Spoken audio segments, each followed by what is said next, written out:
This week, we heard from my guest, Sydney, who talked about her struggle of changing her plan multiple times, from trying to feed from the body to switching to exclusive pumping, and then finally making the decision for her own sanity to change the feeding plan altogether and go exclusively to formula.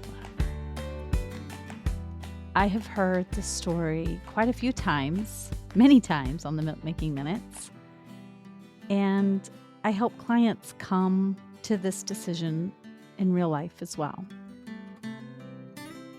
And so today I ask, how do you know when it's time to make a different baby feeding plan? And if you are somebody who helps parents in the postpartum period, how do you help them come to this decision?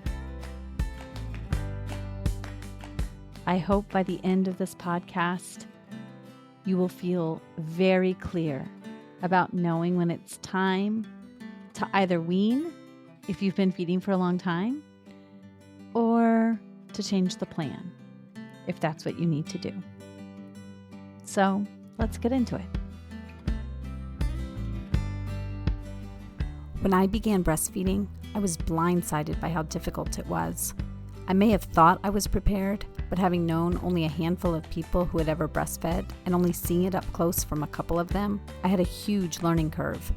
Since then, I've become a doula, a lactation consultant, and a childbirth educator.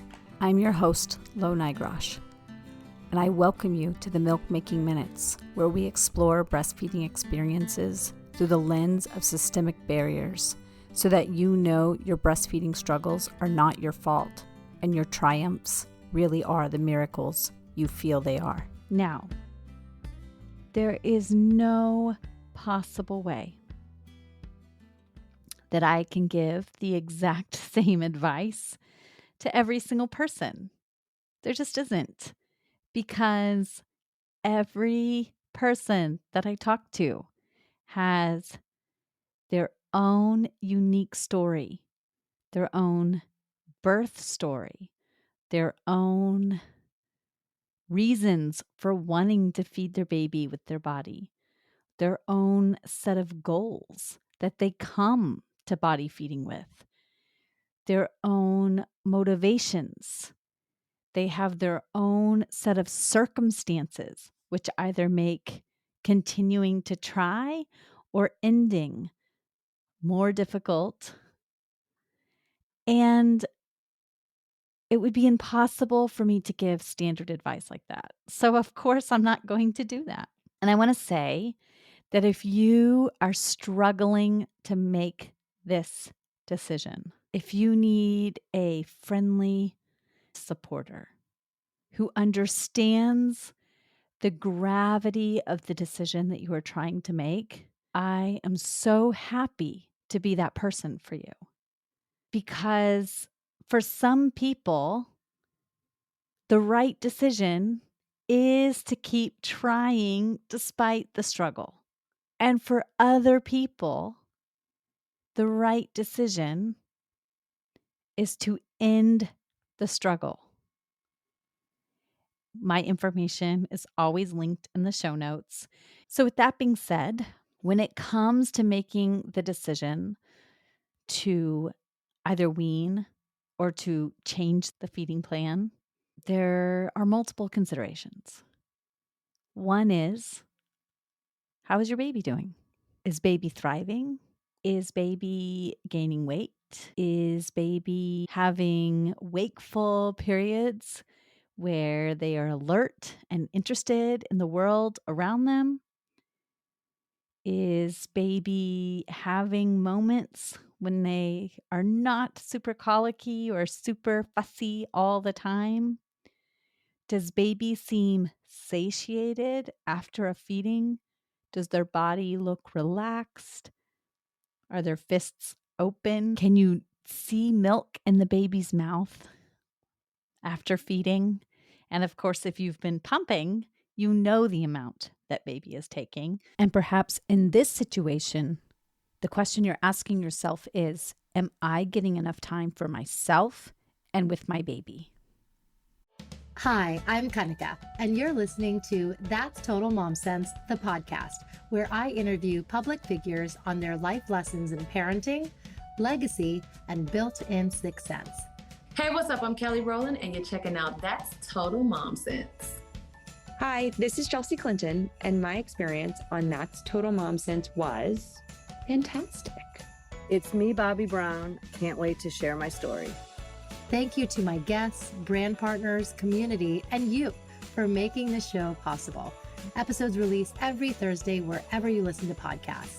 You can join my tribe by logging on to that'stotalmomsense.com and by following me on YouTube, TikTok, and Instagram at Kanika Chadda Gupta. Now let's dive in to today's episode. The next consideration after the baby is, how are you doing? What are your biggest frustrations when it comes to feeding from the body, when it comes to feeding from the pump? How much of your life do these frustrations consume? Does your whole day revolve around your baby feeding difficulties? Now, newborn babies and babies up to a few months old, they poop, they sleep, they pee. That's about what they do. They have some moments of wakefulness. So it does feel like you're feeding constantly. Newborn babies feed anywhere between 8 and 12 times a day. And this number, between 8 and 12 times a day, is an average. So some babies might feed a little less than that if your storage capacity is high. And some feed more than that if your storage capacity is lower. That's pretty constant. So if you are thinking of changing the feeding plan because you think formula will get you more sleep, or because you think your baby's eating too much, it does not necessarily mean that those things will change. But if you are having severe anxiety around your milk supply or around weight gain in your baby, and you've gone through all the avenues. You've seen the hospital lactation consultants. You've seen the private practice lactation consultants. You've gone for the tethered oral ties evaluations with the dentist. You made the decision whether or not to release the tethered oral ties. Maybe you've gone to a chiropractor and you've had some craniosacral therapy. You've done all this work. You've spent a lot of money trying to resolve your feeding issues, and you're still feeling anxious. You've power pumped, you've triple feeded, and your issues are not resolving. You're at this point and you are trying to decide, is it time for me to give up? The thing that I like to encourage people to think about is, what is keeping me doing what I'm currently doing? And what is preventing me from stopping? So if you ask yourself those two questions, it will bring a lot of clarity to the decision. So sometimes when I ask a client, what's stopping you from changing the plan?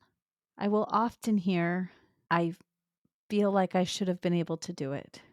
I feel like if I can't give my baby my own milk, then I'm not a good mom.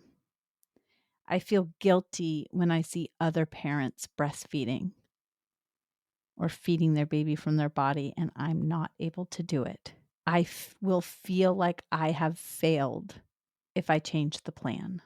All of those reasons are reasons to continue based out of fear and anxiety of what we will look like, of not being good enough.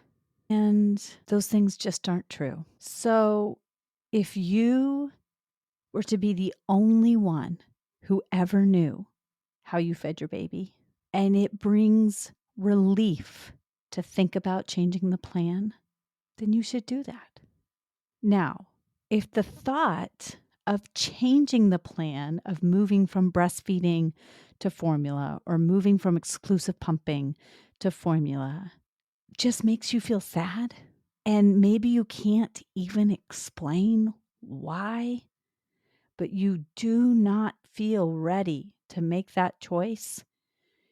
You feel like you have the stamina to keep going. You feel like you have it in you to continue. The thought of continuing to provide that milk brings you joy. You feel like despite the difficulty, you can continue to fit it into your life and still enjoy your baby. And it brings you joy to know that you can provide that for your child despite the difficulty. Then great, keep going. And of course, when somebody is in pain, we always want to try to figure out why. But I will tell you, I was in pain for over 3 years when I fed my first son. I had probably over 20 lactation visits in total between the hospital lactation consultants, the IBCLC I saw, and the MD, the doctor who was also an IBCLC at a specialized breastfeeding clinic. My son had lip and tongue ties.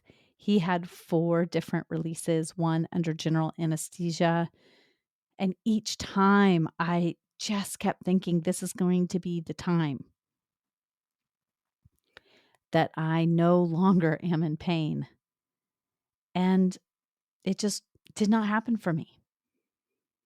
And we never did figure out really why I was in so much pain. And I mourned that. But for me, ending breastfeeding was not the right decision. Now, I have talked to plenty of other people who have said, I'm in a lot of pain. I can't figure it out. Yeah, I'm not going to do this. I'm not going to endure this pain. And I understand that. And I applaud them for making the decision that is right for them. And only you know what that is. And so I implore you to look inward and to ask yourself, what will bring me the most peace? What will allow me to enjoy my baby and my family the most? If the answer is continuing to provide some amount of human milk to your baby, fantastic. If the answer is, you know what? I have tried so hard that I deserve a freaking gold medal. There should be newspaper articles written about me. My face should be on billboards for Mother of the Year for how hard I've tried. And I am ready to not be trying so hard. And I want to just feed my baby with ease and enjoy this time. And I'm going to make a different plan. Then that's fantastic too. Both are great options. And I also want to say that feeding human milk does not have to be all or nothing. So if you are someone who struggles with low supply, for instance, and you just have not been able to get your supply up to where you would like it to be, but you enjoy feeding from the body, or you enjoy that morning pumping session, you can continue to give some amount of human milk, and that milk has benefits. You can continue to feed from the body. You continue to have nursing sessions and have that snuggly time, and that still has benefits. So it does not have to be an all or nothing endeavor. If you know somebody who has been suffering through baby feeding and they don't really know what to do next, share this episode with them. Help them look internally and make the decision for themselves. No one else can make the decision for them. And every amount of, well, this is what I did for my baby, or this is what my cousin did, or this is what my friend did when they were in your situation is going to work for them, because every person is a unique individual. And finally, If you are somebody who cares about why feeding human milk to human babies has become so difficult, I have a growing Facebook community. It's called the Milk Making Minutes Community Group. And this is a place where we explore all of the cultural and systemic barriers that make feeding our babies so difficult. We'll be sharing research there. We'll be sharing interesting articles we come across and sharing our own experiences. It's a place for both parents and people who work with parents during the perinatal period. It is a unique space, and I welcome you there. You can find it linked in the show notes. See you there. Bye.